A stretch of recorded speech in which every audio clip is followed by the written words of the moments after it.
A large convoy of trucks believed to be carrying Libyan soldiers has arrived in the African country of Niger. While it's not known whether Colonel Gaddafi is in the convoy, it's a further sign that his rule in Libya is over. It now seems just a matter of time until the interim government can claim complete control.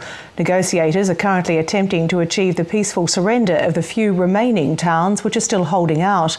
Middle East correspondent Anne Barker reports. The convoy, reportedly of 200 to 250 trucks, crossed Libya's southern border, passing through the northern Niger city of Agadez. It's believed that military commanders and Tuareg fighters are among those in the convoy. A spokesman for the National Transitional Council has confirmed that a convoy of at least 10 trucks is known to have crossed into Niger, carrying gold and cash taken from the central bank in Colonel Gaddafi's stronghold of Sirte, but he was unable to confirm reports of the larger convoy. There's speculation the convoy is part of a dramatic and secretly negotiated plan to spirit the embattled Libyan dictator out of the country. A spokesman for Gaddafi says the Libyan leader is still in the country, but many believe he'll join the convoy at some point. We hope that we arrest him, but if he stays in Niger or Mali or Chad, he will cause a lot of trouble for Libyans and to the whole world. But it's closed in front of him. Where can he go? He would be arrested wherever he goes.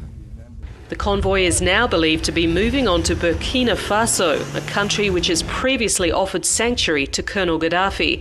It's thought he had been holed up in the town of Bani Walid, south of the Libyan capital, Tripoli. Interim government fighters are still massing around Bani Walid and are waiting for orders to clear the town. But the Transitional Council says they have a deal with tribal elders to allow them to peacefully enter Bani Walid.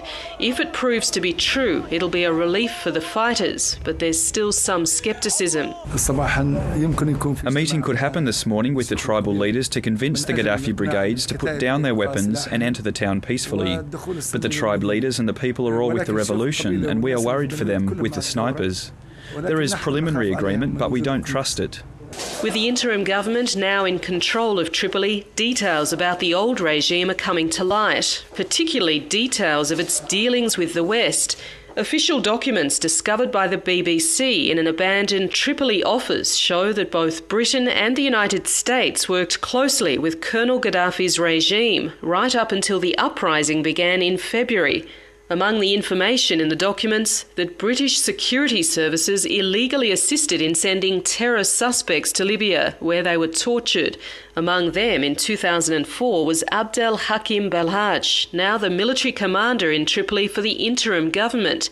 He was an outspoken opponent of Colonel Gaddafi, but insists he was never a supporter of Al-Qaeda. The Prime Minister. Although not an apology, the British government has responded quickly, announcing an inquiry into the allegations.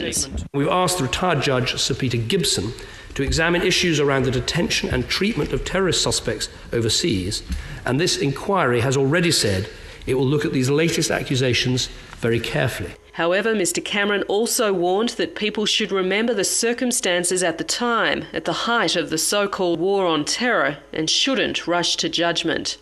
Anne Barker, Lateline.